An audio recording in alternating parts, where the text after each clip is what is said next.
Coming up on episode 286 of Wheel Bearings, we do some driving on ice and snow with Infiniti vehicles on Bridgestone winter tires. Nicole drives the Jeep Grand Wagoneer L Obsidian. Sam gets the Nissan Pathfinder Platinum. Tesla has to recall some of its FSD software. Ford has problems with Lightning batteries. There's a fix for the Hyundai and Kia theft problems. And where should the charging ports go? All that and more coming up next.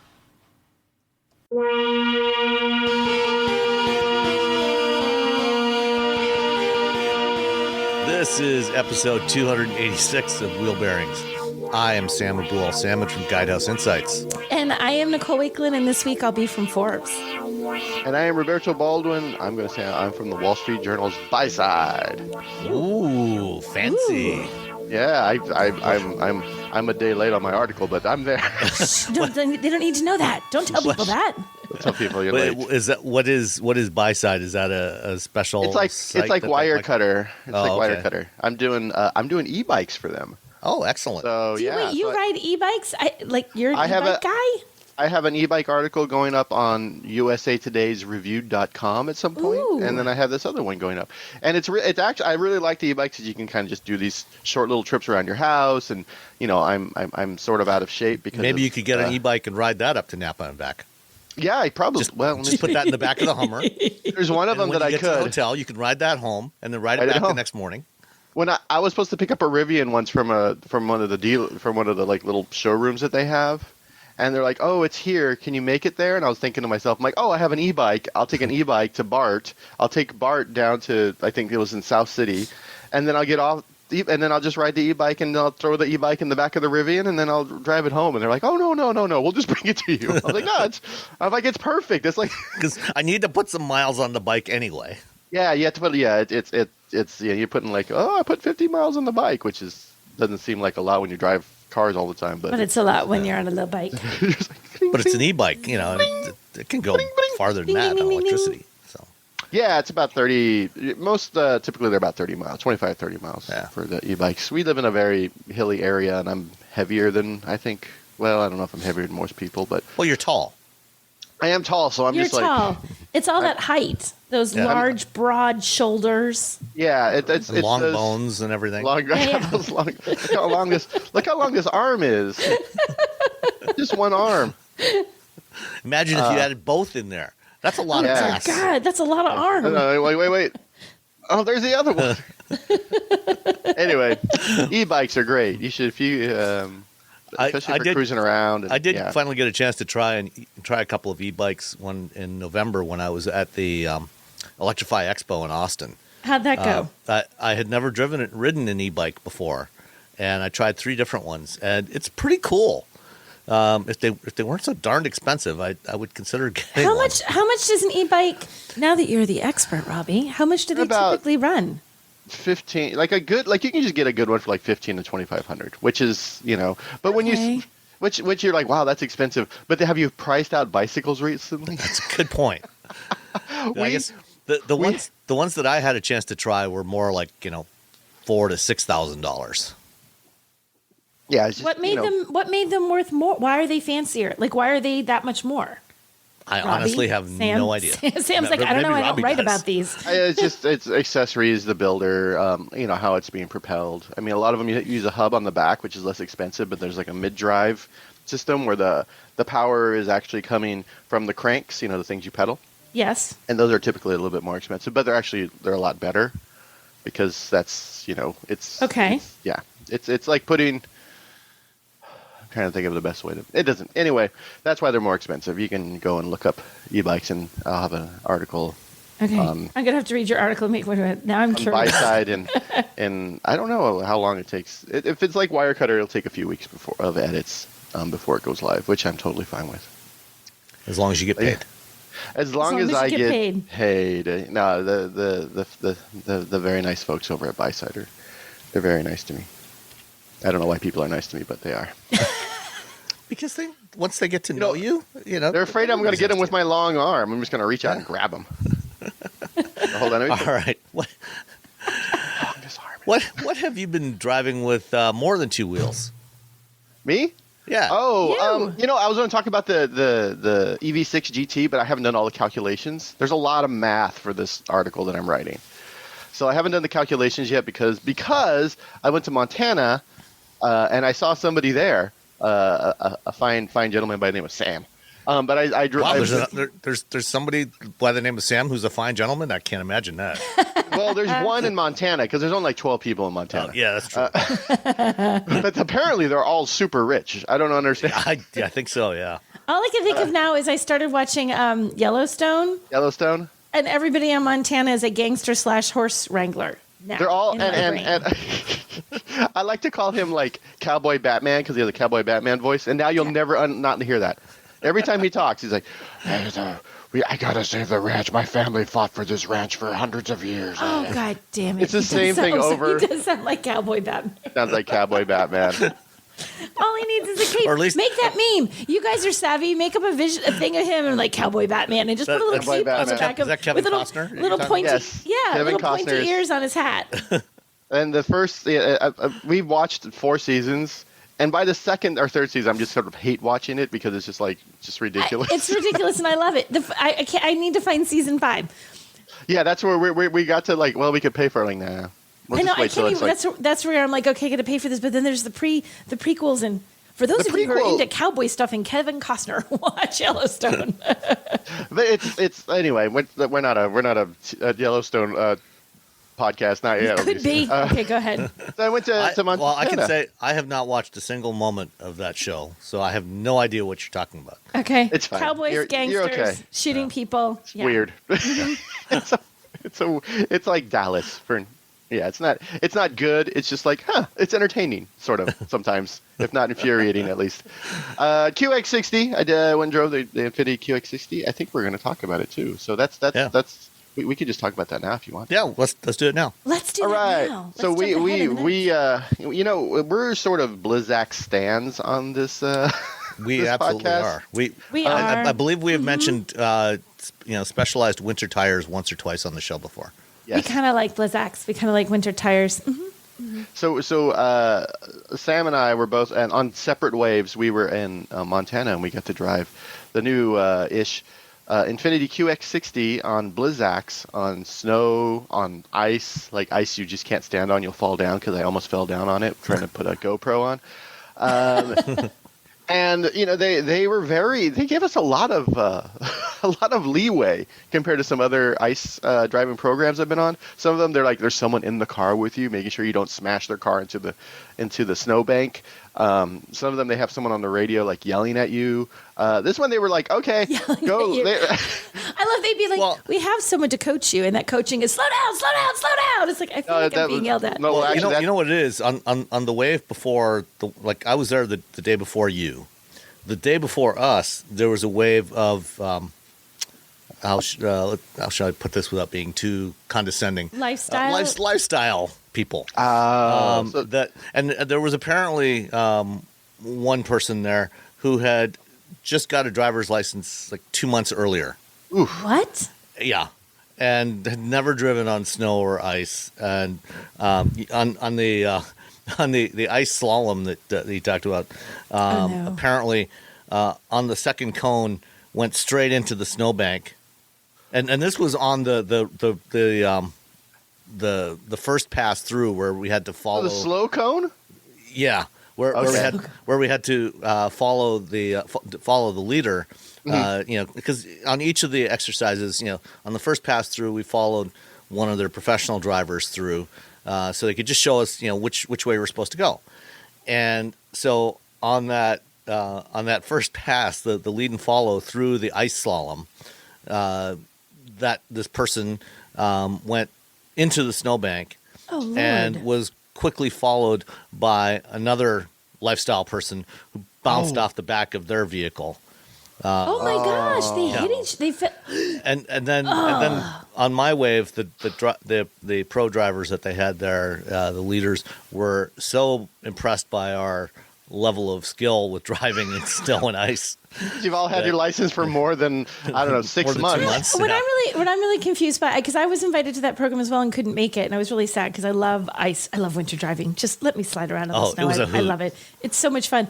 But so when they're picking, like, okay, we're going to invite this person, that person. This person writes for this outlet, and this person writes for that outlet. And I'm going to invite a name. Let's invite Mike, who's had a driver's license for 2 weeks to drive in the snow. Is that not something you vet at a time? I feel like that should have been something maybe someone should have You might think so, but I feel like a ball was dropped, and as a result, a car was smashed. I guess, do you know, like, how, I mean, without looking at the paperwork for cars that we get in, do they know when we got our driver's license? Well, but like, if you know when it's expired. here's the thing: if you just got your driver's license 2 weeks ago, Robbie, nobody knows you because you haven't been doing this. Hey, you haven't been come driving. on, let's not exaggerate. It was 2 months ago. months. Sorry. If you just got your driver's license 2 months ago, nobody knows you because you haven't been doing this. So you're still a new kid on the block. So you'd assume because you're the new kid on the block, you've only been driving for 2 months.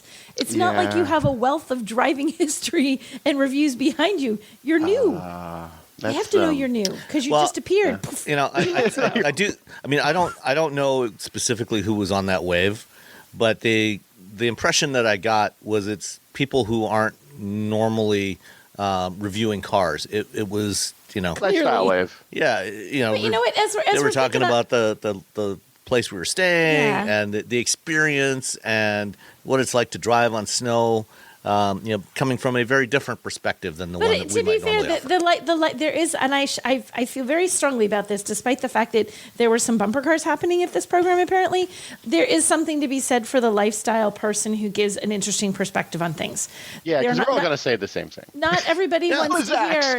Yeah, Blizzaks. Yeah, that's how we said. You know, so unless you want to know that, but I think they give a really, like, to the person who's like, I don't want to listen to a bunch of gearheads talk about cars. I just want to, like, get more fun and what was it like, and that actually is really valuable. So not at all what we're generally doing, but still valuable in its own world. I don't want it to sound like we're just like we're harping on the influencers. Right. There is a strong value to influencers. I like the influencers. They can be fun too. Certainly, you know, and you know, on Fast Women, you and Eileen, you know, a lot of what you talk about the cars and your experience with the cars, but you also talk about the larger experience of the trips that you're taking, the places you're going, you know, and so the adventure. Cool. Sometimes the adventure is it's not just the car, it's the adventure. But there's some lifestyle folks out there that I adore. One named Claudia. She's my favorite. She has this really cool puffy red coat. I think she was on that. Hopefully she wasn't one of the people who smooshed a car. I'll have to ask her. Hopefully it wasn't Claudia. Okay. Smooshed a car. Smooshed a car. I know that. It sounds so much more delicate than what actually happened. Yeah. But, well, yeah, so I didn't smoosh any cars. Good job, Robbie. Did you smack any snowbanks, though? I did not smack any snowbanks. Can we make that the title of this episode? Smooshed cars and smacked snowbanks. Smooshed cars. It was because they allowed, you know, part of the program was, well, put the car in snow mode. When you put in snow mode, and you can see where if I were driving on the road, especially if I wasn't used to driving on snow, how helpful that is. Because as you're turning the wheel, it reduces the amount of acceleration you can input. So that's great because sometimes, you know, like, you're turning and then you're putting your, you know, you just So yeah, no, it's really helpful. And you're not exaggerating there. In fact, you're very much understating that. You just turn it, and all of a sudden, no acceleration. Yeah, when the stability control is turned on, and you're on snow or ice, and you've got the wheel cranked, you can put your foot all the way down the accelerator pedal all the way down to the floor. Nothing. Nope. Nada. Nothing. Which is good. Which is a good thing, because you just slide off into nowhere. Yeah. Because. But then, you know, they were like, oh, put it in sport mode and turn off the traction control, and they're like, yeah, and then you can feel like how well those Blizzaks work, especially on the ice.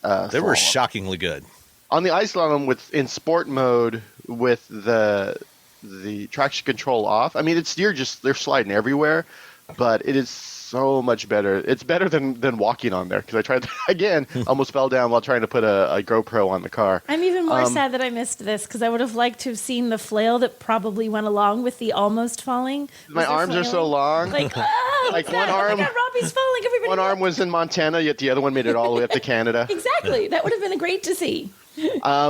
No, it's always eye opening when you drive around on those Blizzaks and you have in a controlled environment where there's no potential for you hitting other. Well, I guess you could other cars. You can't Scratch that. Strike that. Limited potential to get into limited trouble. potential to get into trouble.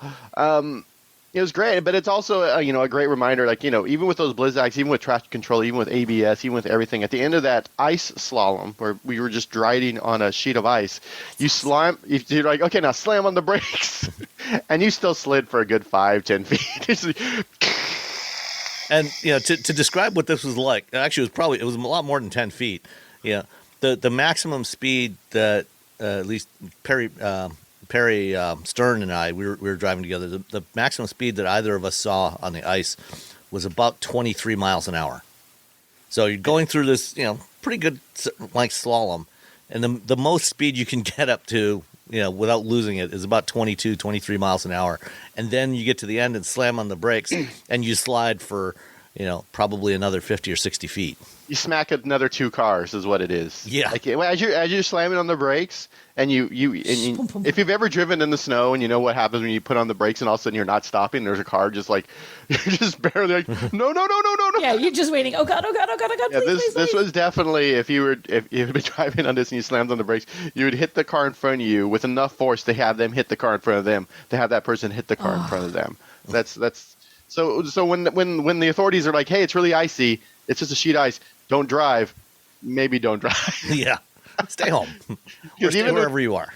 Even with some of the best winter tires on the planet, unless you're driving something with studs, that's about the only way you're going to get any significant traction. Yeah, and most places I think they've outlawed them or outlawing them just because they're so horrible to the road.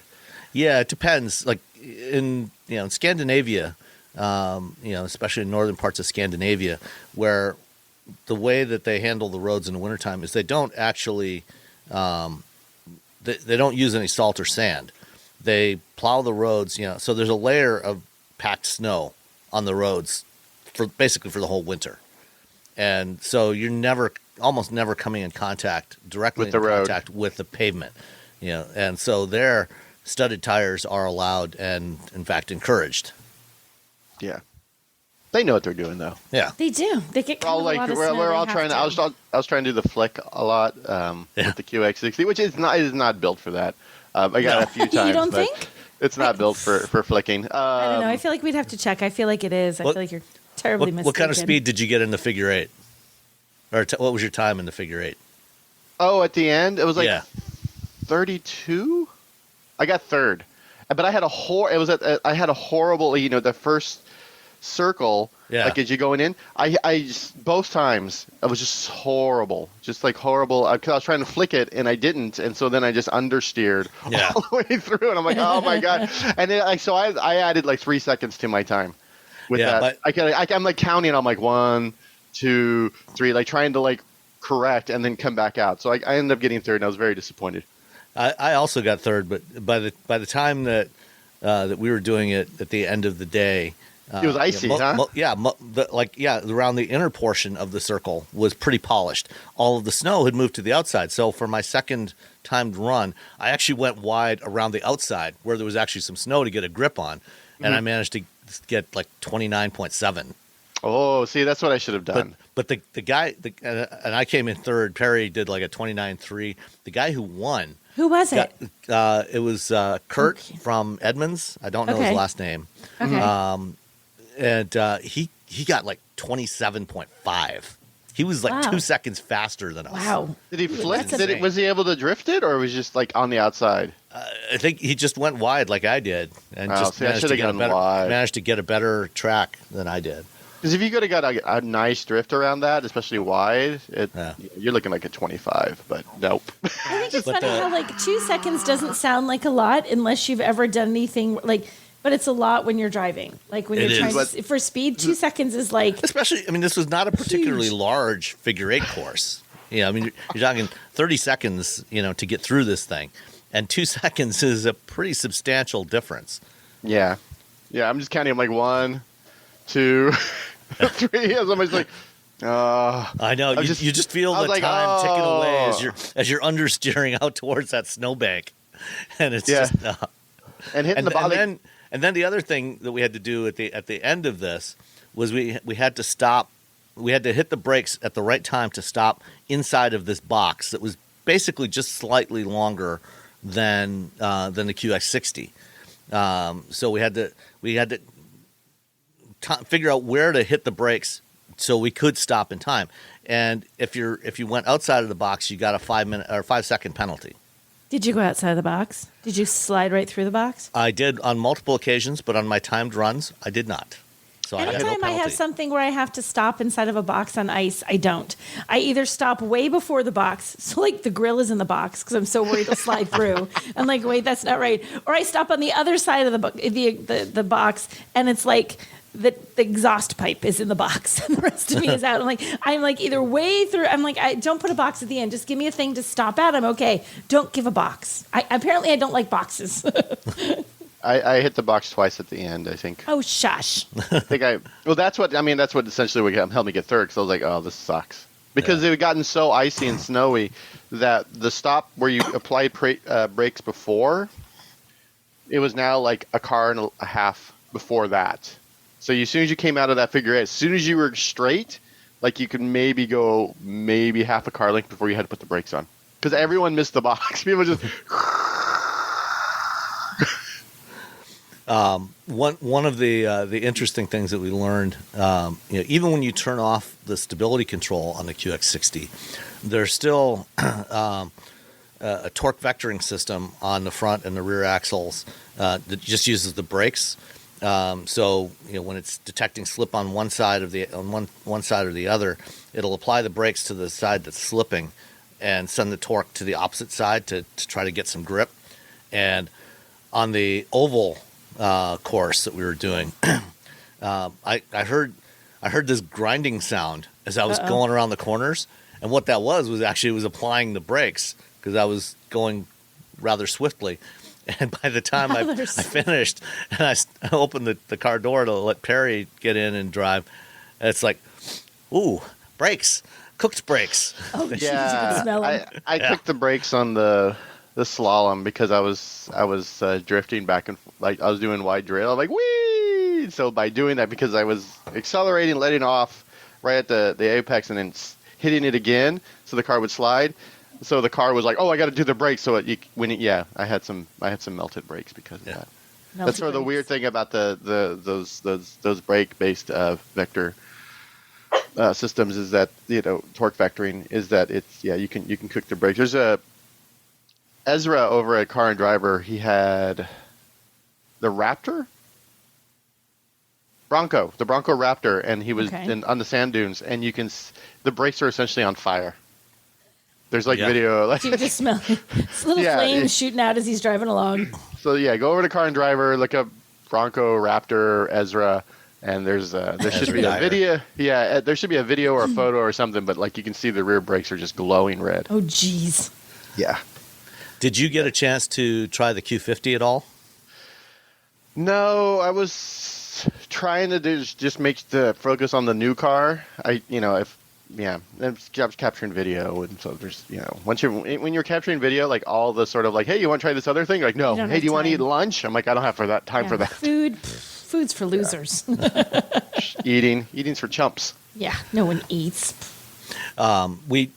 Perry and I both got a chance to do a couple of laps of the figure eight in the Q50, which is the last remaining car from Infiniti now that the Q60 is gone, and so the QX60 is based on a front wheel drive architecture. It's transverse engine. It's the same platform as the Pathfinder, Nissan Pathfinder, and it will deliver up to 50% of the torque to the rear axle, but it's front biased, whereas the Q50 sedan is a rear wheel drive platform, and it's more rear biased, and it is one that is definitely a lot easier to do the Scandinavian flick and get the back end of that thing around. But you can feel it, when you're going through some of those maneuvers, as it's shifting the torque, doing the torque transfer back and forth between the front and rear axles. It you got to be paying attention all the time and ready to respond if it does something at any point where you weren't quite expecting it. You can't be not ready or you're in trouble. Yeah, absolutely. He's like, woo! Oh well, now I'm pointed the wrong direction again. Yeah. Dang it all. But Yeah. no, the QX60 was really nice to drive. Driving up from, we stayed in Big Sky, and we drove up to West south to West Yellowstone Airport, where they had the track set up for testing, because the airport gets so much snow that it's closed for airport operations through the winter. So they had some courses set up on the taxiways and runways there, and also had a snowcross course, sort of a rallycross course, which was also a lot of fun to try out in the QX60. Yeah, it had elevation changes and everything, which I'm always fun. It's always funner when you're doing those snow drives when you have elevation change. I think Yeah. any track's more fun when there's elevation change. When it's just straight, it's not as fun. When you come up a hill and you're like, Right. what's on the other side? Whoa! It's always kind of exciting. I love that moment. Oh God, turn right. Nicole's always driving around the edge of cliffs. Ah! Yeah, cliff. And when you get some decreasing radius turns with a late apex, trying to hit those just right so you're not understeering right into the snowbank on the opposite side. Yep. No, we had a very enjoyable time and learned a lot about the benefits of proper winter tires. And I had a chance to chat with Iris Ocasio, who's consumer product strategy manager at Bridgestone, about those, and I'll drop that in here somewhere. But yeah, it was a good day. So we're here in Montana today, driving a bunch of Infinitis on snow and ice, and one of the key parts of this is that they're all equipped with Bridgestone Blizzak tires. And on the Wheel Bearings podcast, we often tell our listeners how important it is to use winter tires. But I want to hear from Bridgestone, first of all, what is the importance of winter tires versus all-season tires or summer tires? How do they work differently? Yeah, so with Bridgestone, English is hard sometimes for me. The differences with tires is really like what conditions you're going to be driving in. Mm-hmm. So we don't have a strong stance. Let me rephrase. We highly recommend, if you're going to be driving in maybe 45 degrees or less on ice, packed snow, we highly recommend a dedicated winter tire. Mm-hmm. Most of the time, if you're in a mixed climate area, you can get away with an all-weather tire, like our Bridgestone Weather Peak, that has that 3-peak mountain snowflake. But if you are, particularly like where we are in Montana, where you are getting a lot of snow and a lot of ice, or any freezing overnight of ice, you definitely want a dedicated winter tire. And the differences here is, with a summer tire, you're going to have a stiffer tread compound. So that's what's going to give you your precision handling, and that's what's going to have more of that stickiness on the tread. Mm-hmm. So you can, of course, grab your terrain or grab your pavement a little bit better. With an all-season tire, you kind of get the best of both worlds, because it's like in the middle of tread softness. More of a jack of all trades and master of none, though. Well, it depends on what you're going for. Yeah. So with an all-season tire, it depends, because you have also a sliding scale on those as well. Mm-hmm. You have something that's a little bit sportier that, of course, is going to perform better in a summer type pack. Or you have something that's a little bit more, say this compound's a little softer, that is going to be more of your 3-peak, that's still going to give you that comfortable drive that you're used to in that long that long wear life.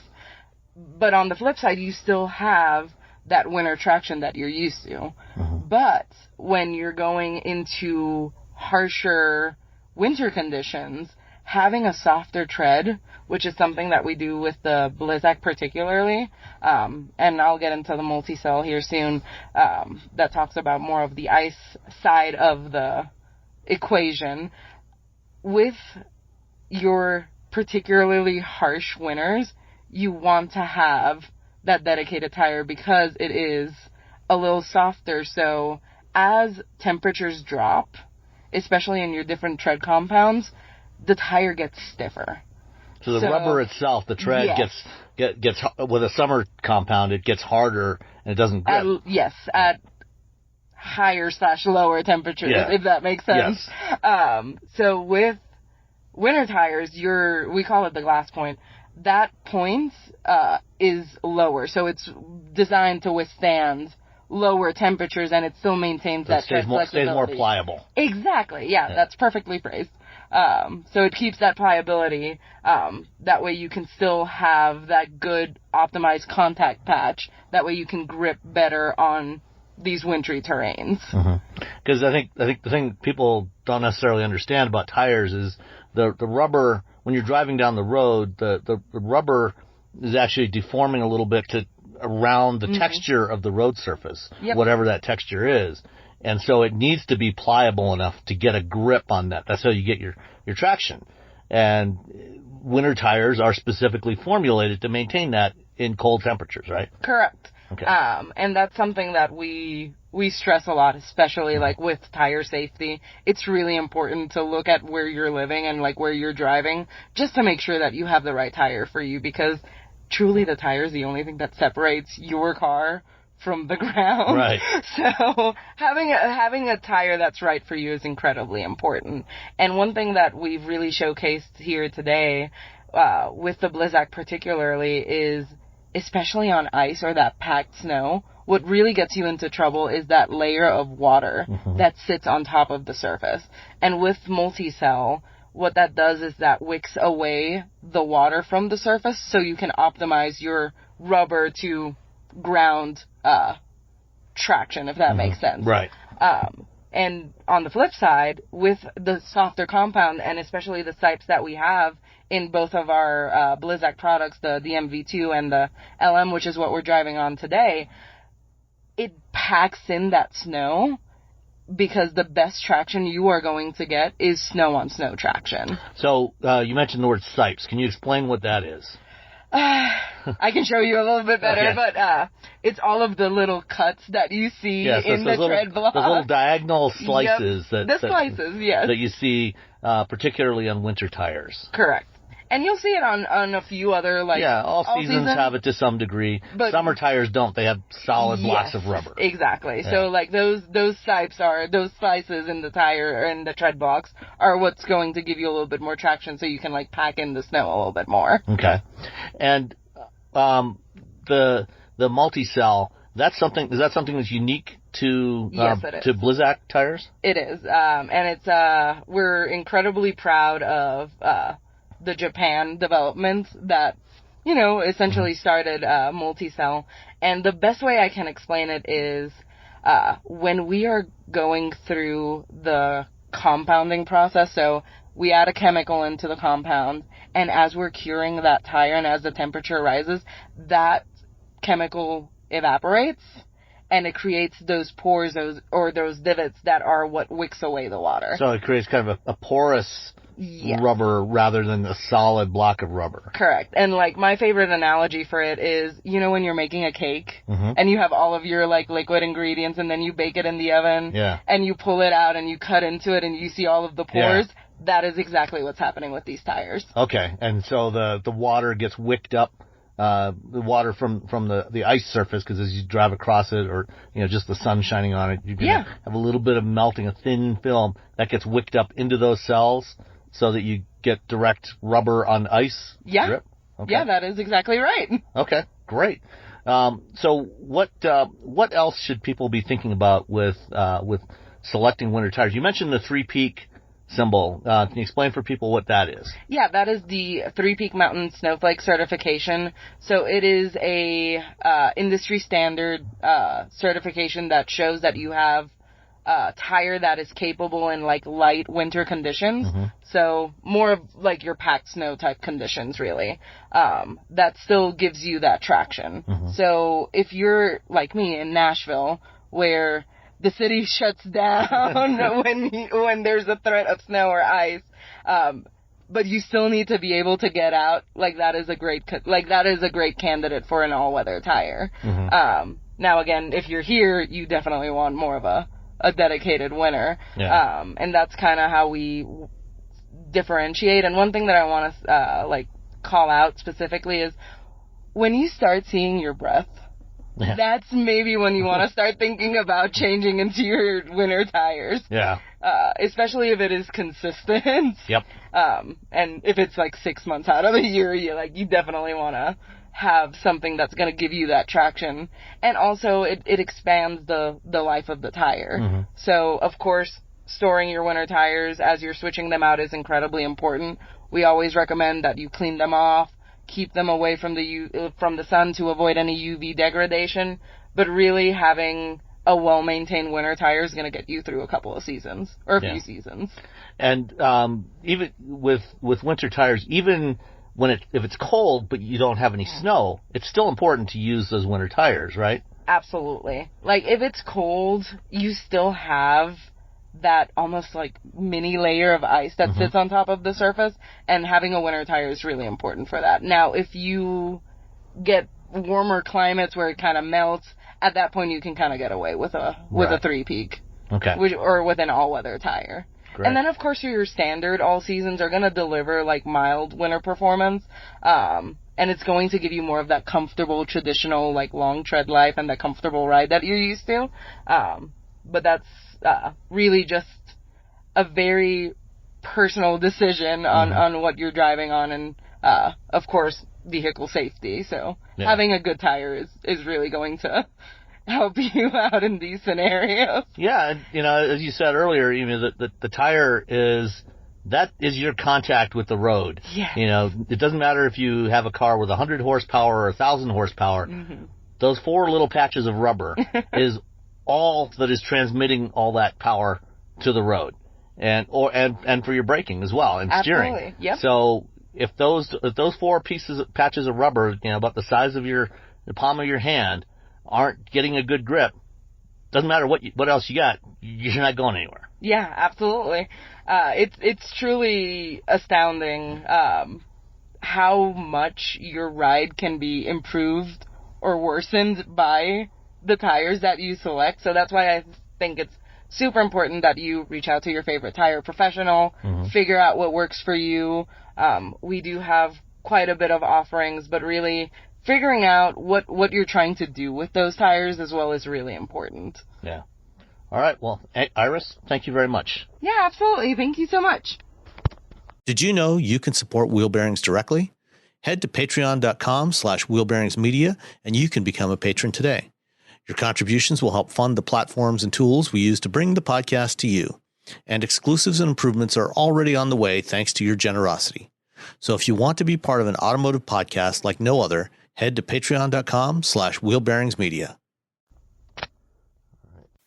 Yeah, any day you get to do ice driving. But it was like Bridgestone has like a winter driving. Oh, have you ever done that? I did that. In Colorado. I think it's Colorado Springs. It's in Colorado. So if you're like, you have money. But you know you're what? in Colorado.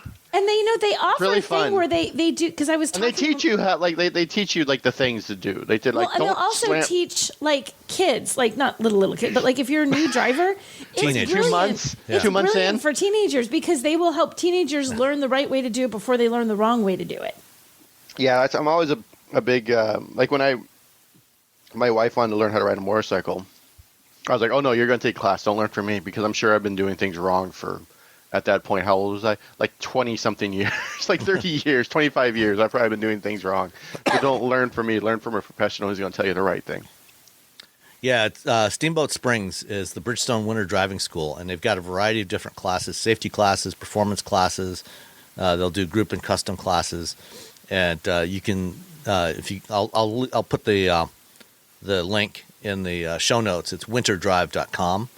But it's definitely worth considering, especially if you live somewhere where you get these kinds of conditions.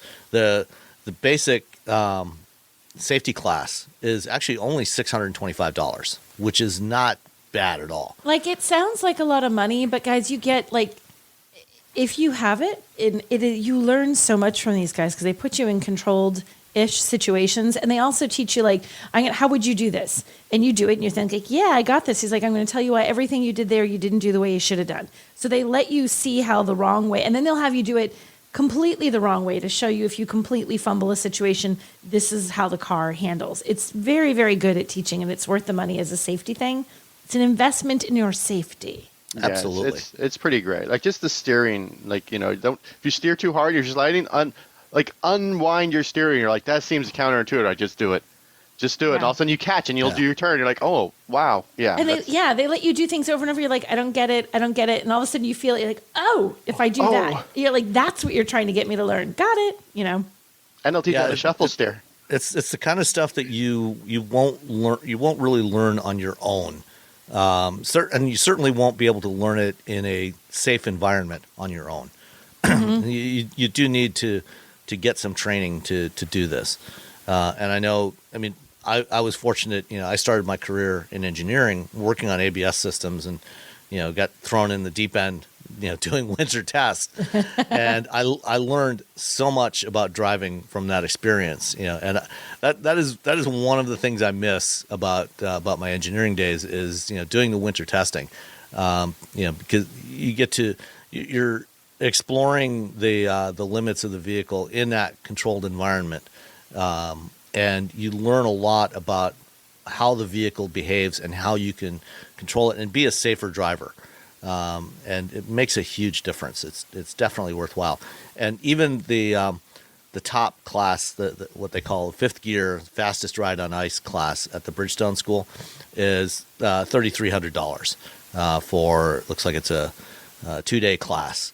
But like I said, the entry class is first gear, is $339. The second gear class is $625. So you could take those two over a couple of days, for $1,000, and you'll probably, for the average driver, you'll probably learn pretty much everything you need to know to be safe on the road in any conditions. Yeah, and it's especially especially if you don't want to teach your kid bad habits. That's the other thing. Yep. Or unlearn all your bad habits. Yes. Yeah, unlearn everything that you thought you were doing right. You're like, I've been doing this wrong my whole life. Oops. Yeah, because if you haven't done something like this before, chances are you have bad habits that need to be unlearned. Like you don't think you do. You go in thinking like, I'm fine, I got this. And even I think every time I drive anything like if it's like a racetrack or whatever, there's always some little thing. He's like, see how you put your thumb like that on the steering wheel? Don't do that. I'm like, why? He's like, move your thumb. Oh, and like they tell you these little things you don't even know that you're doing, and it's like, how did that make a difference? So the more you know, the more subtle and detailed the instruction they give you. They will find something you're not doing right. Yeah. And probably the single most important thing to learn, whether you're on snow or ice or pavement, is keep your eyes looking where you want to go. Yes. Don't look off to the side. Look where you want to go. So you're looking through the corner you're coming up on, towards the next one, and if you look in the direction where you want the vehicle to go, your hands will generally follow. Yeah, your body will make you do that. Yeah, I can still remember like they were having us push these vehicles, and kind of there was an area where it's like you're going to push and people are going to end up in the snow here. Like you're going to do this. Like they knew it was going to happen, and I really went in the snow, and I like totally was like, oh god.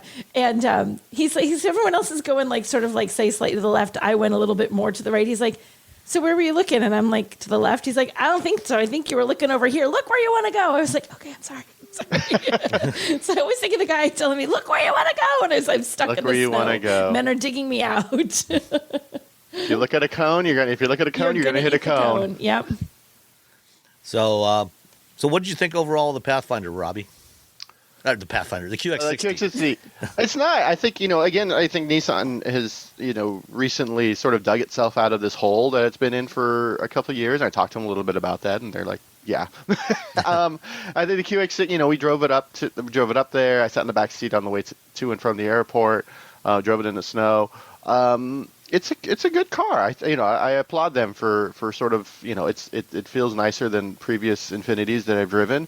It's they're doing the right thing is what they're doing, and it can be difficult, especially in the high end for that's the Nissan luxury brand, and you can get lost as that brand. I mean, Acura sort of got lost in there for a while, and sometimes when you drive a Lexus, you're like, why wouldn't I just get the Toyota version of this? And so, it's I think the QX60.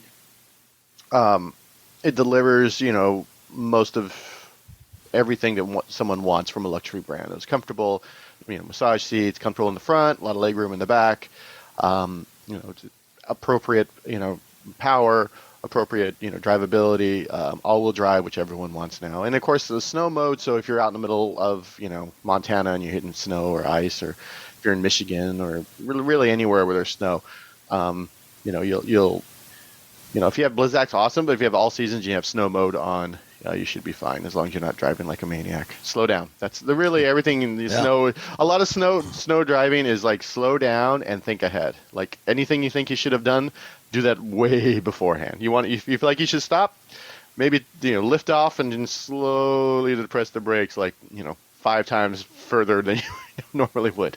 Yeah, I mean, one of the first lessons I learned as an engineer working on anti-lock brake systems was Newton was right. F equals ma. Who knew? Absolutely true. You reduce that acceleration, reduce that velocity, the forces become much, much lower. And, mass, man. You have a much better chance of surviving. If you just slow down. Cool. All right, Nicole. Yes. What'd you drive? I drove the 2023 Jeep Grand Wagoneer L Obsidian. Ooh. Nice.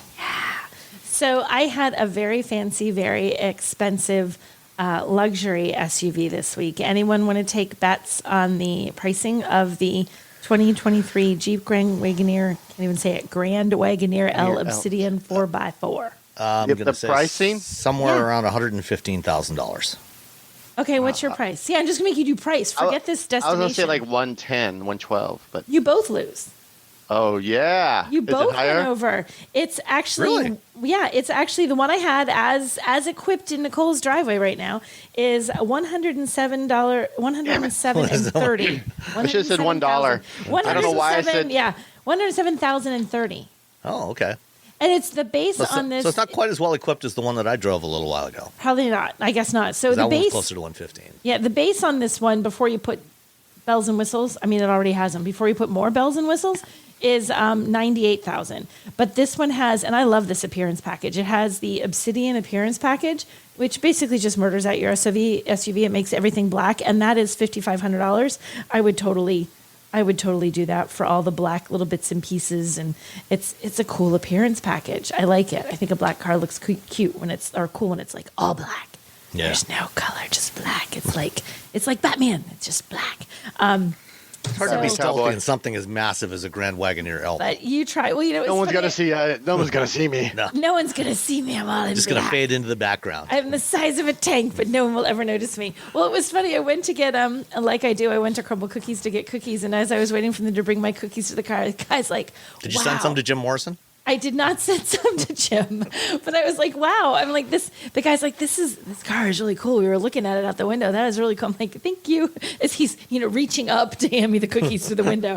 A little step stool so you can get in. Yeah, a little step stool so you can get in. I was going to take my mom out to lunch, and I'm like, I don't think she can get in this. Even with the running boards that like deploy, the automatic running boards, which, okay, so you guys like those that they deploy automatically? Or I don't no? like them because I'm tall. Yeah. I'm tall, so they sort of like get in the way for me. Would you rather have the fixed ones? They're there whether you want them or not, or the ones that go kutuk and close up?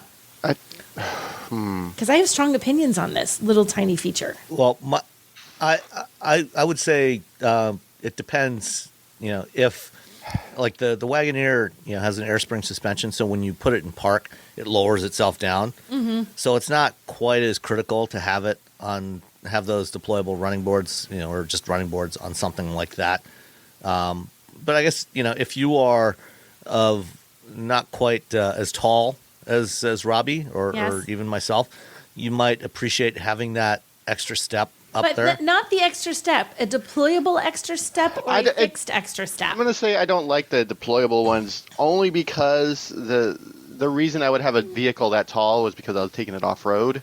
Or I was driving I was driving somewhere where there's probably going to be salt on the road. Okay. So I'm driving it in very harsh conditions, and that's under the car. So it's just going to get destroyed. So I do. You know what I do like? I like the little like metal bar that comes out that has a little sandpaper on it.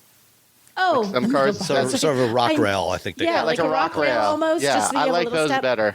I like those better. I don't like the ones. I do like the Rock Rail one better. I don't like it's really neat and it's this cool fancy feature and it's huge. Like it is a large step. Like it's like not, this. It's like a bed. Yeah. It's like 6 feet. You can surf on Like it these comes ones, yeah. out and there's like a family of There's a kittens little sleeping pillow. on it. Yeah, you could just like, oh, sorry, we were napping here. But what I don't like, and this isn't a Jeep thing. This is just these kind. If you don't timer, if you open the door quickly and you step out, it Gets you. That's a good gets point. you. Yeah. So because if it's just there already, you're stepping over. When it comes out, it's like if your foot is too fast, it's like it's coming down as your foot is coming down. The number of times I've gotten dirt and salt and whatever all on the against back of your my pant leg. pants. I'm like, Yeah. gosh, dang it. So I have to remember to sort of like wait and step. So I just want them to always be there. As a woman of Or not action, at all. I can see how that would be very annoying. As a woman of action, yes. You're not like opening the door and then waiting. You're like, I gotta go. Right. I'm like, I'm moving. Get out of the way. I got a plane to catch. Yeah. So You just got to be a little more relaxed. Take your time no. getting in and No. out. Woman At of this action. point in my life, the women of action, I'm going with Robbie saying, I am a woman of action. I need the running boards to be ready the instant I step out of the car. So, but I really like this. I mean, the thing is, it's huge. I mean, and this is the L, so it's Yeah. a long wheelbase. So it is absolutely gigantic. I drove it to the airport. And oh god, Did people just start getting in?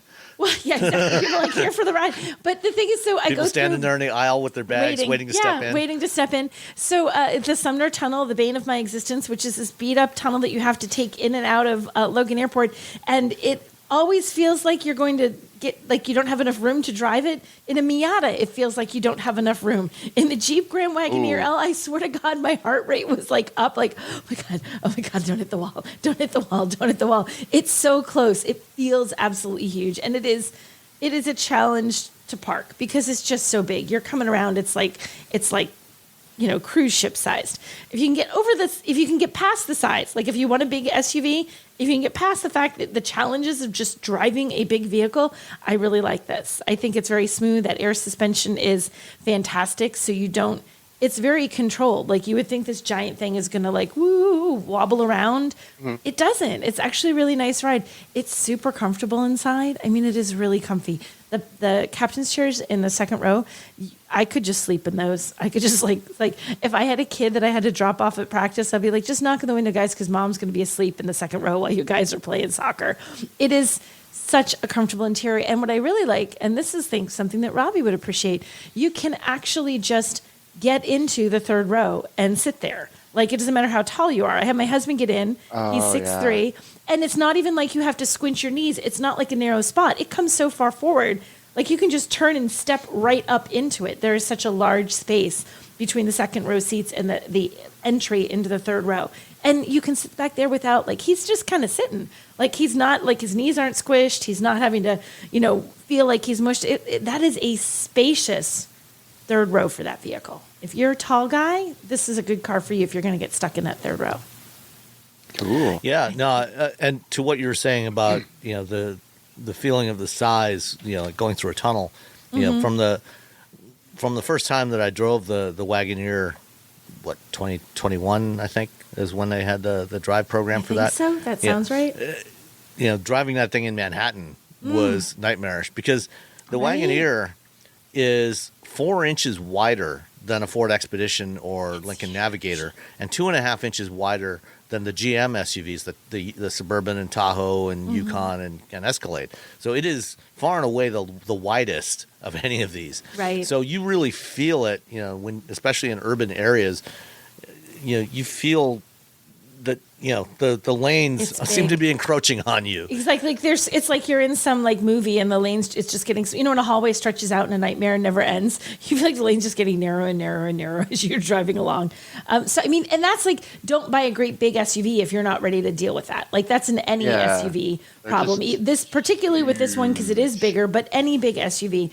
But I mean, my gosh, it's got passenger room for miles, cargo room for miles. It's got the tech. It has 3 screens in the front of the car. You've got actually 4, I guess, if you count the instrument cluster, but there's like the big infotainment screen, and there's one that actually retracts below it. You push a little button, it goes whoop, and it retracts sort of into the dashboard, but otherwise it has like the massaging seats and the heating and cooling and the temperature that you can control from there. But behind it, there's a little bit of storage and like your USB ports and little like nooks and crannies to put your stuff. And then there is a passenger screen that I rightly could not see this time, other than that it existed. I could see the outline of it, but I can't see anything that's on it because I shouldn't be able to because I'm the driver and I shouldn't be able to be distracted by whatever's happening halfway across the car like that. So you've got that screen in there. It's got 4-wheel drive. It has, I just love that they call this a 3-liter inline 6. It's the Hurricane twin turbo, 510 horsepower, 500 pound-feet of torque. They say 14 miles per gallon city, 19 miles per gallon highway. That is not fantabulous, but if you are spending $107,030 on an SUV, I would hazard just a little guess that your fuel economy is not such a big concern for you. It's like, Yeah. Like I have my own. It's still a oil thirsty field. beast, though. It is a thirsty beast. So there's no denying it's a thirsty beast, but it's a thirsty beast with a Hurricane under the hood that moves. Like you mash the gas pedal on that and the thing really moves. It gets out of its own way, which you for some Considering this thing weighs 3 tons. You know. right. That's and you sort of you feel this is a large, heavy vehicle, and it feels that way. Like it feels substantial. I don't want it to sound like it feels like this ponderous thing. It just feels substantial. You're in a big SUV that's designed to be comfortable and bold and in your face, and that's exactly what it does. But it is expensive.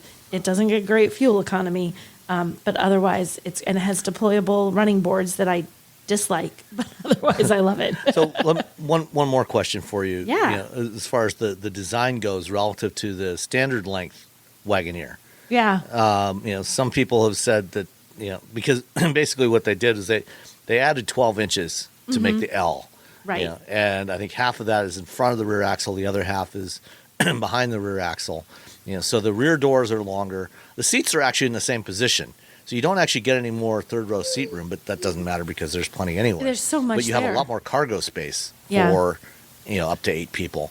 But what do you think about the proportions of it now compared to the standard Wagoneer? Well, I think the standard. I mean, it doesn't. A foot is. It's a small amount, but it's a huge amount. I mean, that's a good put your hands out. To see a foot. That's a good amount of space. It makes it. I mean, it just looks huge. The regular Wagoneer, Grand Wagoneer, you see it. It's like a big SUV. This one is like almost like an in your face. Like it is so much Like a larger. train.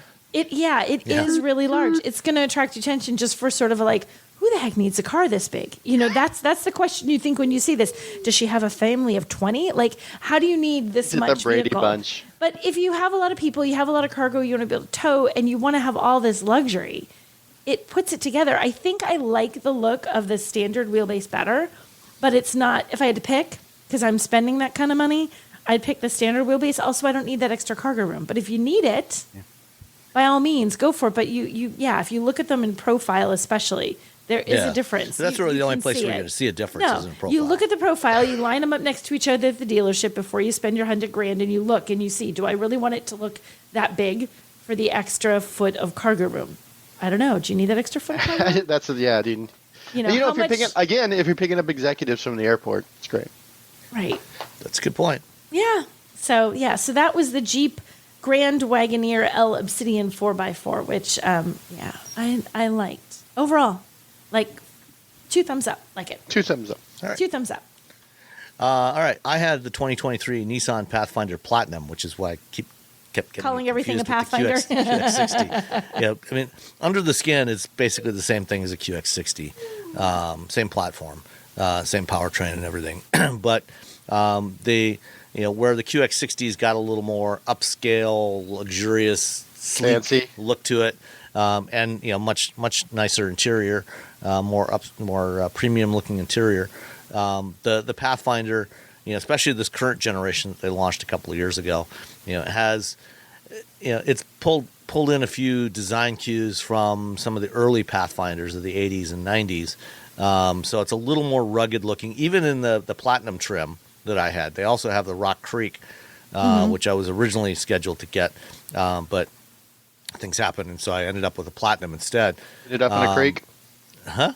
Did it end up in a creek? Did it go in the creek? No. It's just I needed to get it a day earlier, and it wasn't they didn't available have yet, it? so they Okay. gave me the Platinum. But anyway, the look of it, compared to the previous generation Pathfinder, which was kind of nondescript, blobbish, It was depressing. It was kind of depressing. It was because the Pathfinder was like Did this you really. call it blobbish? I did say. When the Pathfinder came to market, it was so cool looking. You're like, oh, it was like an adventure. It was like an adventure SUV, and The it original had like Pathfinder. Yeah, and it had like if it had 4 doors, you couldn't tell because the other 2 were sort of like disappeared into the side because of the chicken tax, and which is a whole other thing. If you get bored, you can look up on Google. But yeah, and then it got the opposite of that. All right, before I go on, I got to ask, what are you sewing? No, the dog like somehow messed up the cat's toy, so I'm trying to fix it.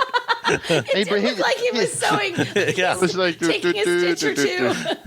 So What the are you the sewing? dogs are in here and he's destroying it. So if I don't fix it now while that's he's funny. staring at me, I also thought Robbie was sewing, and I was going to ask him, like, what are you sewing? I figured it was a costume for one of your bands for an upcoming gig or something, but you never know. yeah, Anyway. someone asked us to wear something sparkly for a gig, and I'm like, all right.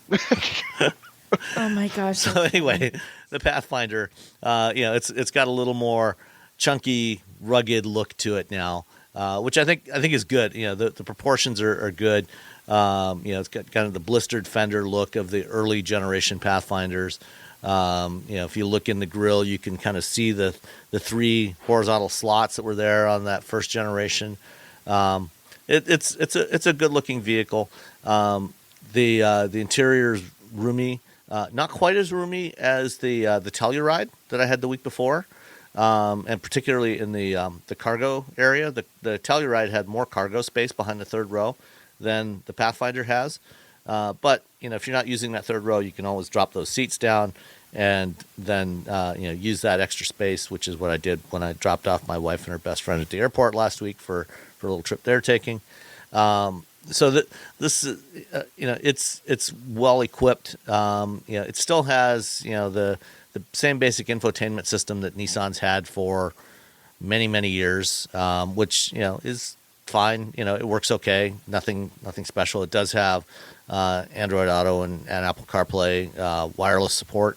The Platinum does have a little more upscale interior than some of the other trim levels of the Pathfinder. Not quite up to the level of the QX60, which is fine. Based on kind of where it is in the lineup. You don't want it really overlapping the Infiniti, because then otherwise, why would you buy an Infiniti?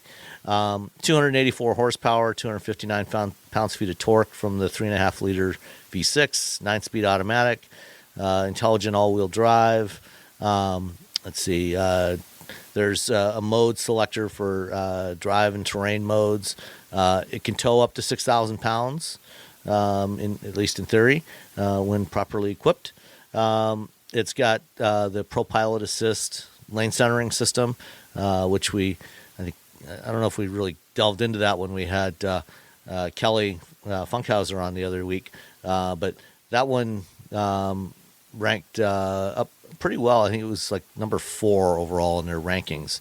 It's a pretty decent system. I like that one too. I think it's good. And 12-inch instrument cluster display and a 9-inch center touchscreen. All in, this one came to $54,785, including delivery. You want to guess on the delivery charge? $9.95. What'd you say, Robbie? I'm gonna say $1. Nicole wins it. It's $12.95. I knew it was Ooh, gonna be that's more, close. but I just wanted to say $1.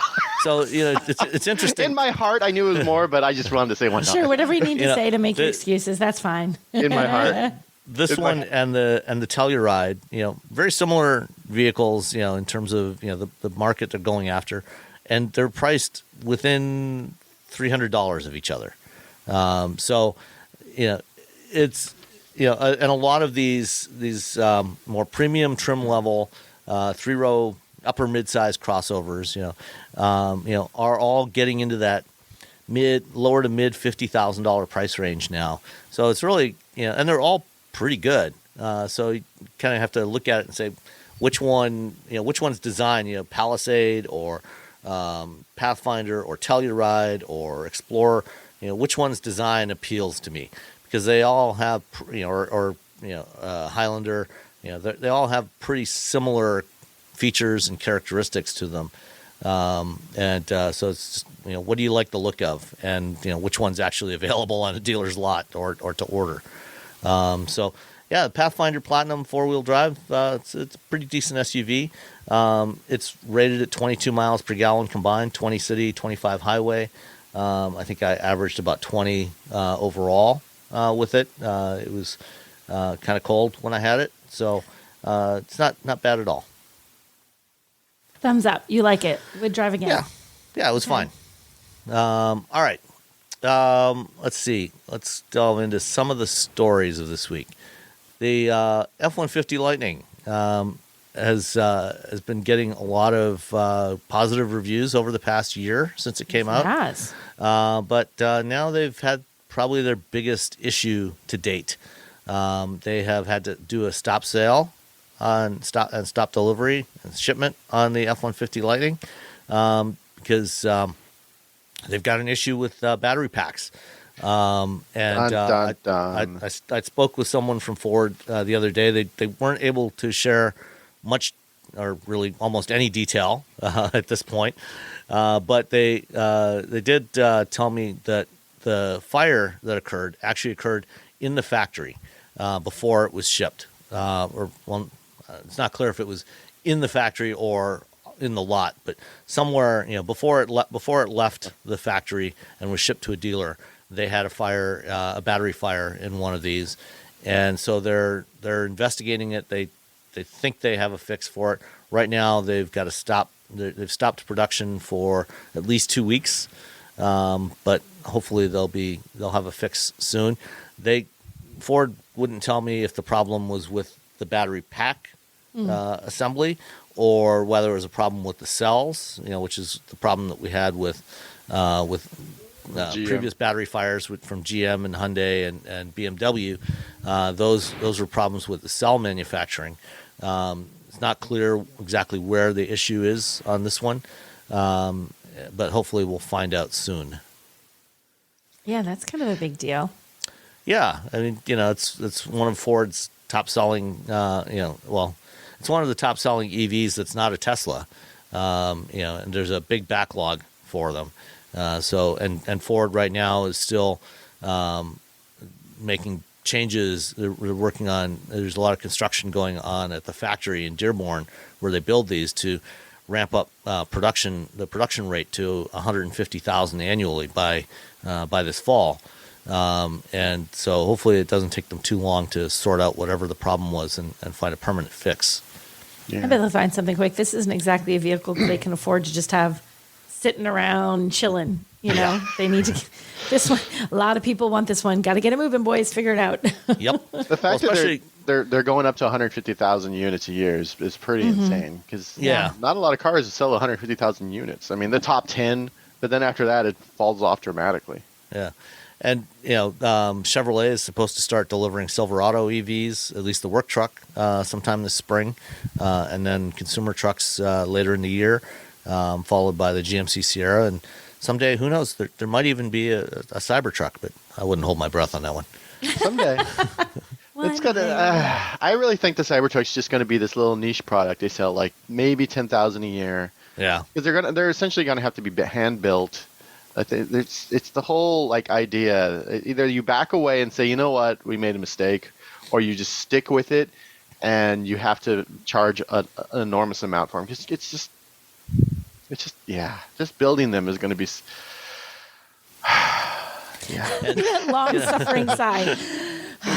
Well, speaking of Tesla, this week they announced a recall on 363,000 Tesla vehicles with the full self-driving beta software in there. And for issues like this, the terminology is still recall, even though customers won't actually have to take the vehicles into a service center to be repaired. They're going to do an OTA software update, but from NHTSA's investigations, they found a number of issues that they went back to Tesla with and said, hey, we want these things fixed. And Let's see. That includes things like driving too fast, rolling through traffic signals, traveling. Traveling or turning through certain intersections during a stale yellow traffic light. The perceived duration. Wait, what's a stale yellow traffic light? What does that even mean? I'm not 100% sure. I'm Googling just because I've never heard that before. Okay, continue. Sorry. Yeah. Sorry. Let's see. The perceived duration of the vehicle's static position at certain intersections with a stop sign. So, whether it's actually coming to a full stop or how long it's staying stationary before it moves again. So basically, I know what a stops. stale yellow is. I have a definition. If you didn't enter the intersection until the light was about to or had already turned yellow, you had a stale yellow and are guilty of running a yellow light. So, okay. It's like when you take a left turn, like you're supposed to be out there and waiting and waiting and waiting. It turns yellow, then you can turn still. But if you're still back behind, let's say the crosswalk, and it's yellow and you go for it. Yes, if it's yellow, you go for it. Yeah, okay. which is actually I knew that. I just didn't know that was what that was called. So technically, that's illegal, pretty much everywhere. Also, what else? Adjusting vehicle speed while traveling through certain variable speed zones. So, if the speed limit changes as you're driving down the road, the car wasn't properly adjusting the vehicle speed to the new speed limits. Negotiating a lane change out of certain turn-only lanes to continue traveling straight. So this one is potentially a particularly dangerous one. So if the car was in a turn lane, in a left turn lane, and then decided, no, I'm going to go straight, and changes lanes, over to one of the through lanes, they don't want it doing that either. So Tesla is going to have to make some software updates for this. It's not clear exactly what they're going to change or even when they're going to release this updated software, but they did agree to do these changes based on what NHTSA said. So we'll see when that happens. If it hopefully gets any better. Frankly, I think NHTSA didn't go far enough. I think they should have just told them to stop. Just recall FSD beta entirely because it's just not safe enough. It's just not something that should be in the hands of consumers yet. Autopilot is the one of all the driver's assistance systems that I've driven over the years. It's the one where when something goes hinky, it really goes. It's like it's all. That is a technical term, by the way. Its technical term is hinky. Yeah. Yes. Wait, it's something. It is. Yeah, there's a lot. It's terrible. It's a little like everything else. You're like, all right, this is a little weird. All right, I've had cars stop in the middle of the freeway. It's just. Oh gosh. It does like really. It's very extreme. There's an extreme reaction. That's what happened. Something. That's what happened at Thanksgiving on the Bay Bridge. A Tesla in I think it was actually in FSD mode. It pulled over to the leftmost lane in the tunnel going through across Treasure Island, and then slammed on the brakes, and then 7 other cars right behind it all slammed into it. Oh, I had a Model 3 did the exact same thing in the exact same spot, but going the other direction. Oh. Is it? No, it's now it's. I'm trying to think. Is it above, below? Well, no, they're below. Are the tunnels side by side or because the bridge is stacked? But they're stacked the bridge is stacked on the San Francisco side. On the Bay, on the East Bay side, it's separated. They're next to each other. They changed it when they had to replace the old bridge. Right. But as you come to the tunnels are stacked. Okay. All right. So anyway, Tesla is going to have to do an update on those vehicles in the not too distant future. Fortunately, the good thing about OTA updates is unlike in the past when an automaker had to do a software update to fix a compliance problem, a legal compliance problem, they had to convince all the customers to come in and actually get the cars updated. Yeah, and that often took months or years. And the National Highway Traffic Safety Administration actually has some regulations about when there's a safety recall, a certain percentage, I think it's 75% of the vehicles have to be, the repairs or the changes have to be completed within 2 years. And back in the early 2010s, there was something that Stellantis or Fiat Chrysler at the time had on Ram pickups. There was a recall on Ram pickups. and they didn't get all of them done within that time period, and then they had to pay extra fines. Oh, wow. With OTA updates, the manufacturer can just push out those updates and basically have everybody updated the same day. So that's one of the upsides, along with the convenience factor of not having to go to a dealer or service center. Yeah, because that can be a That's the best pain. part. You Because don't have sometimes to you're get- like, yeah. oh, you have to drop it off at 7 a.m. and then we'll have it done at 5. And then you call it 4:30. You're like, yeah, it's not done. Do you want your Yeah. car back? I'm like, yes, I want my Yes, car back, but yes, you got to I bring do. it back tomorrow. I'm like, fine. That was always the way. It's never ready when that's always me. Oh, you have it. We'll have it back to you first. By the end of the day, if you have it here the night before. We'll give you a call. Like, no. It's like it's 4:59. Am I getting my car? All right. So we've been very positive on Hyundai and Kia vehicles and Genesis vehicles here on wheel bearings over the years. And they make some really great products. They're great value. They, you get a lot for your money, and they drive really well, and they're generally pretty reliable. But They're super easy to drive, especially when you want to steal one. Yeah, If you just would like to take even one. without a key. And I can't remember. Have we talked about the fact that these cars are getting stolen? Yeah, we have okay. talked about it, that it was a big deal. Yeah. Okay. So they Hyundai and Kia, for reasons probably having to do with saving a couple of bucks, had decided that on their low end, their entry level models that still have a physical key instead of a fob, a push button, they were not going to include a chip in the key to act as an immobilizer or to disable the immobilizer on those vehicles. And some enterprising car thieves found that out, and somebody decided, hey, let's do a viral TikTok video about this. And then after that happened, people started stealing these things in large numbers.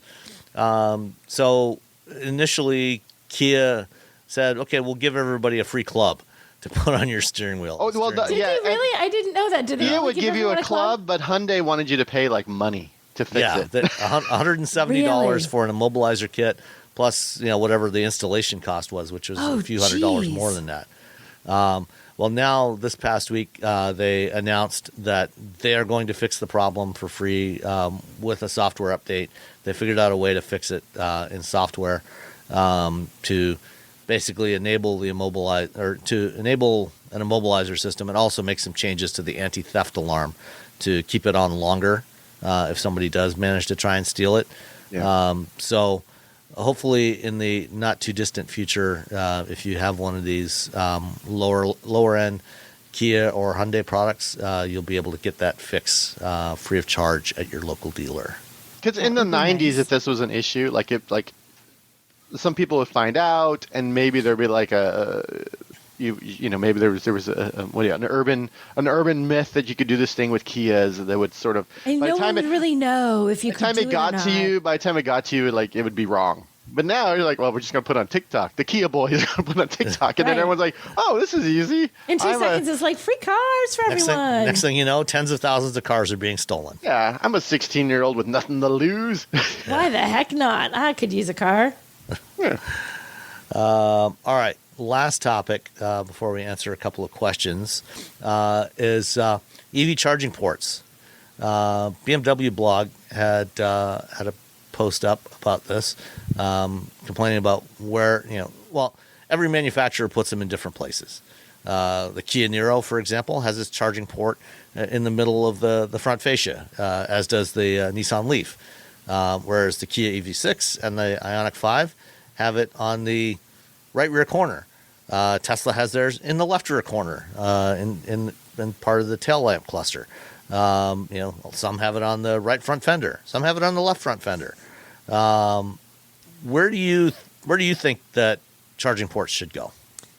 I think it should go on the front. In the front, because I wrote a whole article about this like a year and a half ago about how we should stop putting charging ports on the back, because most charging stations are front. You pull into it, and now you have like, oh, hold on, let me back into this charging port, and sometimes it's in a parking lot where it has the angled Yes. So now you have to drive the wrong way down the lane. I'm You got to 100%. back in, and it's like when I get stuck behind when you're driving through. It's always the guys in the big truck. For some reason, they love backing their trucks in the spaces.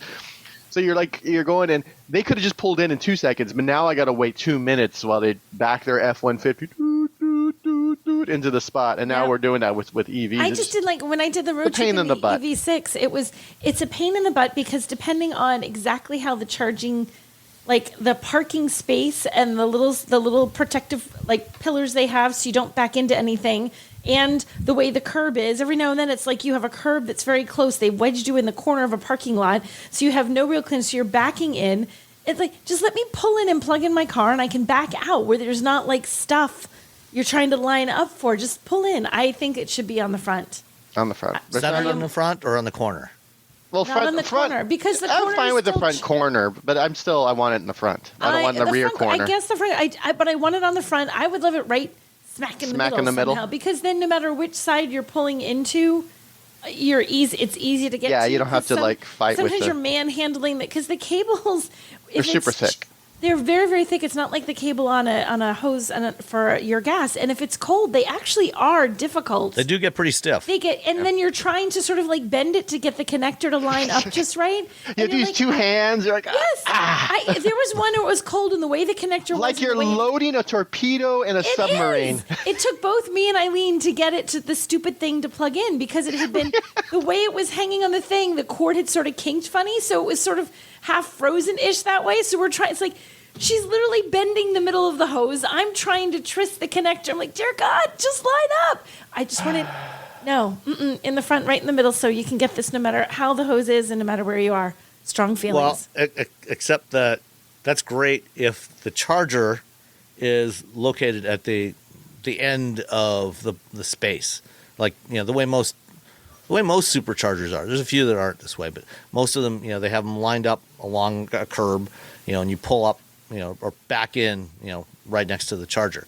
But a lot of the charging stations, some of them are like that, where you can pull straight in and the charger is right there in front of you and you plug it in, no problem. But others, and there's a couple of charge point DC chargers near me here that are set up that way. But the EA station over here is set up with pairs of chargers, with parking spaces in between them, so they're on the side of the car. Yeah. And so it's all over. And I've seen other EA stations where they are set up, along the end. So they're even the charging stations aren't consistent. Well, they are totally inconsistent. So one charging station's easy to pull in, another one's not. There's all this inconsistency because we're still figuring it out. So I think we should figure it out. So it's always in the front, and every charging station, you don't pull into a gas station and go wonder where the nozzle's going to be on this one. You always pull up to the side. Your gas tank is always on the side. But if you're like us, driving different cars every week, you got to remember. Where's the still, you just look on the. But still, it's going to be on the side of your car. You're going to pull up, you look and see, am I left or right? Yeah. Okay, you pull up, and you pull up, and the nozzle's on the side, and your car's going to line up with it on the side, and everything's going to be happy with. It's not the same with electric vehicles. Okay, all over. I want it to just pull straight in. So what happens in the scenario, we're starting to get also some charging stations that are set up. They're set up with pull through for charging. So if you're towing a trailer, so it's set up more like a traditional gas station. Well, you can still pull up in the front with the pull through. That's the thing. You can still just stop there. That's not going to negate you from using that. Especially if it's right in front. So no matter what side you pull up in the pull through, if it's in the front, it's still going to go over there. Yeah, it still works. I mean, if they wanted to set them up so they were giant gas stations, you just pull in and they were all in your gas tank because your gas tank is always on the side, so it's always going to work with a side thing, But I think putting them in the front. Thing is, most charging is it's something you do while you're doing something else.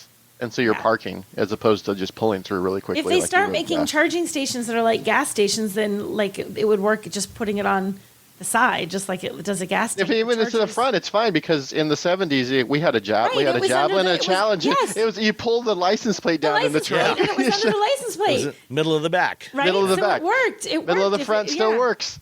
Yep. We've solved the problem. Done. Okay. Listen to us. There you go. There's middle front. That's how we have it on our Kona. Middle and front. Yep, that's what I want. I agree with you. Middle front. But a little tidbit: if you're renting a car, if you look at the actual gas station, the little gas logo in your car where the fuel station is, there's a little arrow. Yeah, where the gauge is, there's a little arrow that tells you which side your the fueling port is. On EVs, it doesn't have that. Yeah. What? I was just thinking that as we were talking. I'm like, why don't they have that? They should have they don't have that. I don't know. I don't understand why. They should have that little charger icon there with an arrow pointing to left or right or actually forward. Maybe more of an overhead view icon of the car with an arrow pointing to where the charger is. Yeah. Yeah, so you would know, like charger here or charger here, so you could see where I think there's it is. one car I got in that doesn't have it, but that was I should have remembered. Now I feel bad because there's probably one person who has it, and they're like, hey. They're like, we did that, and you didn't give us credit. Most of them do not have, because I always check, and I'm always like, what a weird thing that they didn't think to do that. Like, it's such a cool little thing in a gas vehicle. Yeah. Why, when they were designing EVs, like, they're on their own, forget it, they can figure it out. Well, one of the advantages, almost all of these EVs have digital instrument clusters, so they could easily, update the iconography on the cluster to put a little arrow. Update. It shouldn't be an arrow, it should be a lightning bolt that blinks. a little, blink, blink. There you go. like a little, like Shazam. Yeah, like a little Shazam. Back right corner. Shazam. Front right corner. Pew pew pew. That's. I also wanted to say Shazam or pew pew. That would also work. Okay. All right. Let's answer a couple of listener questions. Andy C. In the Discord asked, what does the team think about free charging provided to new EVs? For early adopters, this was a great bonus for early adopters getting an EV. However, this has recently caused significant overcrowding at EV chargers and led to bad habits. Example, not moving a vehicle when done charging, or charging the battery to 100%. So I've thought about this. I think you get X amount, like we get 250 kilowatt hours of free charging with our Kona, which we've used like 10 so far. But I think it has to be a time limit as opposed to like you get this much. I think you're like, oh, you get 30 minutes, like BMW has, like you get 30 minutes of free charging when you go to an EA station up to a certain amount. That I think that'll help. When you just have like, oh, you have 250 kilowatts like I have, I could just go and park the car there and charge to 100% every time if I'm bored and go to like the IHOP that's nearby. At least 6 times anyway. Yeah, at least 6 times. But if you have a 30-minute time limit, or like, okay, it's 30 minutes, and then after that, you're paying. I think the 30-minute time limit will help alleviate some of this sort of like people just parking and leaving their cars there for the free charging. Do they not? There's idle charge. You get charged for idle. I was going to say, I was wondering, does it not give you an idle charge if you have? So you'd still pay for the idle charge. Pretty much everybody does that now. Yeah. I didn't know the way you were saying. It's like, wait, you're still paying extra if you're sitting there and not really charging. Yeah. For the idle charge. In most cases, I think EA is like a 10-minute grace period, and after that they start charging you an idle fee for sitting there. And to what you said, Robbie, I think the way that Kia does it on the EV6, for example, you get unlimited 30-minute charging sessions on Electrify America. So you can charge as many times as you want, but each session is limited to 30 minutes, and after that it shuts off. And given that in most cases, how fast that thing charges, assuming the charger is actually functioning, which, given that it's Electrify America, is not necessarily something you want to count on. But assuming it's functioning as intended, you should be able to get pretty much a full charge in 30 minutes, or very close to it. And then after that, you have a few minutes of grace period, and then you've got to unplug it and move it. And preferably do move it. Don't just unplug it and leave it there. Oh, you're the worst person if you do that. Yeah, you're just a bad person. EV drivers that park in front of a charger because it's right next to the store that they're going to. Yeah, that's and don't bad actually form. plug in. That's bad. I've seen a couple Teslas do that. I'm like, come on. You know what I was seeing, and I didn't. I was trying to decide if this would make me mad if I was driving an EV every day, and you drive one, Robbie. So does this make you mad? When people, there were people railing on a thread I was reading on Twitter about those who charge their vehicle to over 80%. They're very, very, very mad that people would sit and like charge to 85 or 90 because you got that sweet spot 10 to 80, and then once you hit past 80, if you're trying to get to 100, you're going to take a lot longer. And people are really angry. But in my head, I'm like, well, that'd be inconvenient. But like, what if you're trying to go somewhere? Like, what if you need the extra charge? I look at it as like I had to charge that EV6 GT that I had to 100% because I was doing a drive. and it was part of it was because part of it was this is where I started, this is where I'm going, and so I wanted to charge it up to 100%. But when I do that, I make sure that there's other charging ports. And so you don't go and take the last available charging port. Yeah, I always check it. Like usually it's like 6. There's 8 350 charging ports in Nevada, on the other side of the bridge. So I look and I'm like, oh, there's 5 of them are available. When I on my way over there, I'm like, okay, because that's where I want to start my drive. Yeah. So when I got there, there were still 5 of them available. 5 available. And then by the time I left, there were still 3 available. So I didn't feel like it does feel weird, like you're charging up to 100%. But if you're going somewhere, I feel like if you're going on a road trip, if you're road tripping, you probably want to just go up to 80 and then get back on the road. Unless, but people were mad. I think the anger surprised me. Like, was it on Twitter? Charged, yeah. And it was Twitter is mad. Twitter is just mad. They were angry, and it wasn't like one guy was angry and was like, "Yeah, those 8 holes you charge up to 100%." I'm like, but what if you don't know drive and you need? Yeah, they don't understand the situation for some reason. What if you? There are some people who are just like, this is how I charge my car all the time, and I'm just going to charge 100%, and I'm just going to sit there. I'm going to put my bolt on the 350, even though there's a 150 next to it. Like that's when you're like, yeah.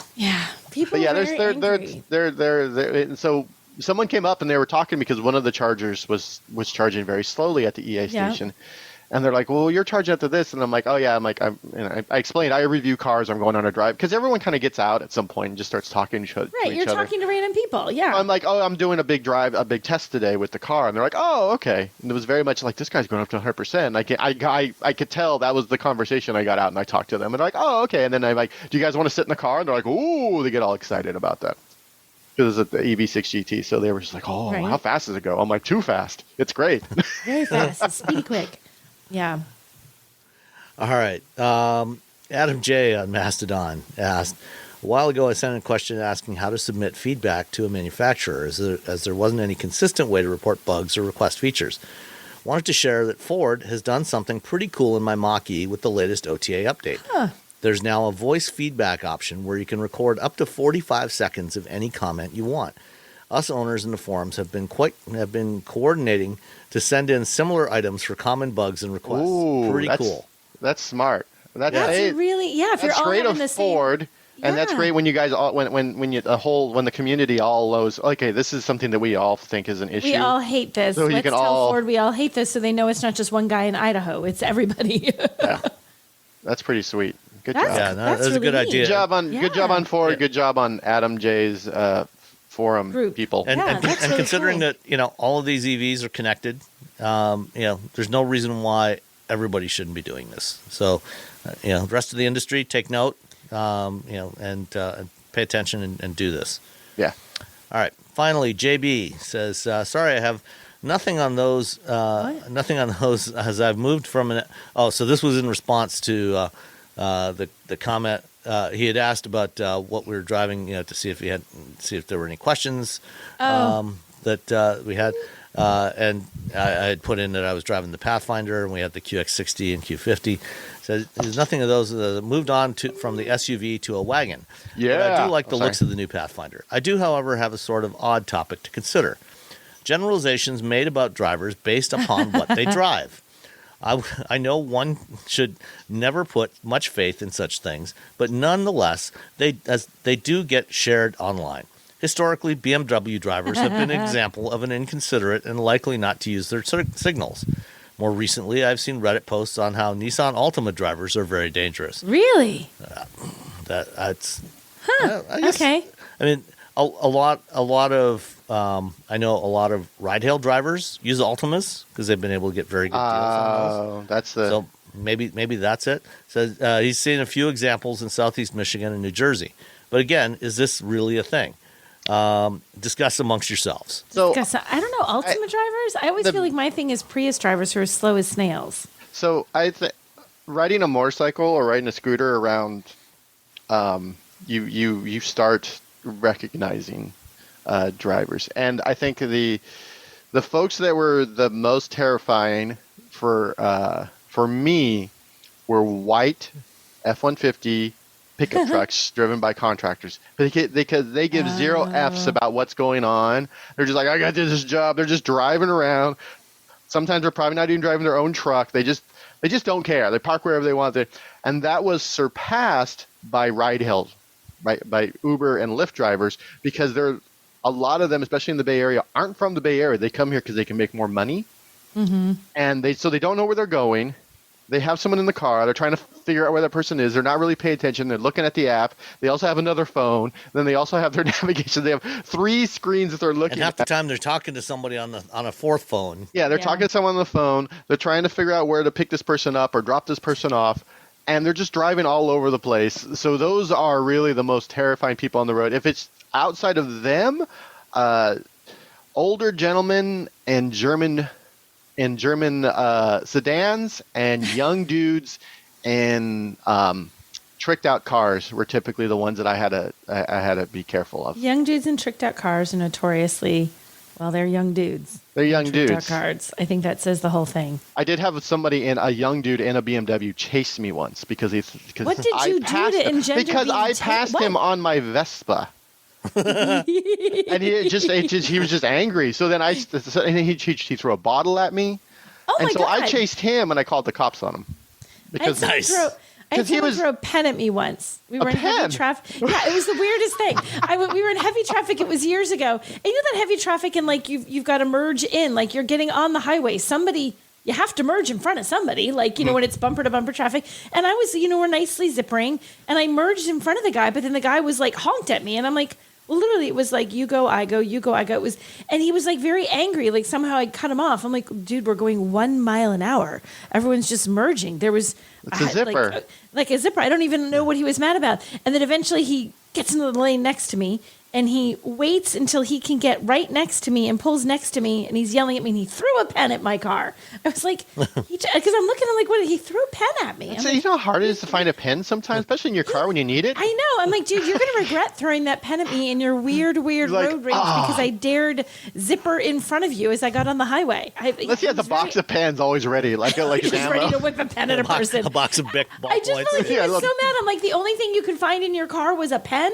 Like he's like looking around. He's like, what do I got? What do I got? I'm not getting rid of my coffee. I'll throw this pen at her. Yeah. I got rid of all the grenades I usually throw. Right. So I guess it could have been worse, but it's just such a weird thing. No more Literally, coins. that must have been like 20 years ago. I'm like, that man just threw a pen at me. Okay. yeah. For merging. That is definitely an odd one. It was odd.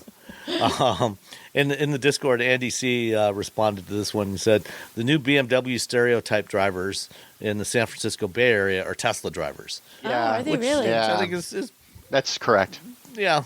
No, that is. I mean, I know a number of Tesla drivers who don't drive like that, but yeah, I've definitely seen plenty to do. When I drive a BMW, I make sure I am the nicest person on. I mean, I'm a really nice person on the road because we drive so much. I don't get angry and people cut me off. I just like whatever. I'm just like because I still have to do my job and I still have to go where I'm going. I mean, it's not worth the emotional baggage of getting angry every time someone does something stupid just because people are all doing something stupid.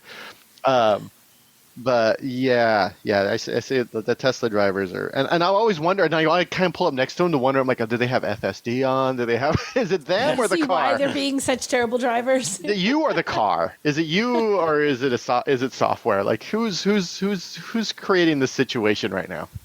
Well, my friend Henry Payne on his Tesla with FSD, he got a student driver sticker and put it on the back there. Did he really? Yeah. After the first couple of days, it was so bad. He just put a student driver sticker on. The student driver. Yeah. Which, is not all that inaccurate. Right. Technically, it's just not the human that's the student. It's the software, but just details. Which is terrifying. But no, there's lots of really great drivers. It's just that you see that one person who does that one thing. It's like when people are like, if you ride bikes, you're like, everyone is trying to kill you. I'm like, well, it's more terrifying when you're on a bike because one just sort of angry person can actually kill you versus the person, like when people who are driving cars are like, this one time this bike rider didn't stop at a stop sign. I'm like, yeah, but that didn't put your life in peril. But they base everything upon that one bicycle rider. So it's Well, and another one of the classic stereotypes, of course, is the Miata, which has long been referred to by many as a hairdresser's car. Oh yeah. Oh, Yeah, that's there funny. was a whole because Top Gear because it's not thing that about it, and fast, you're just but, like, yeah. it was it's tired. It's a Yeah, I it's mean, a that's the kind of lazy thing that homophobic Clarkson trope, would is say. what it is. Yeah, it's a Yeah. lazy homophobic trope. Yeah, they're just wrong. So, all right, well, that's it for this week. Thanks everybody for listening, and we'll talk to you next time. See ya. Bye bye.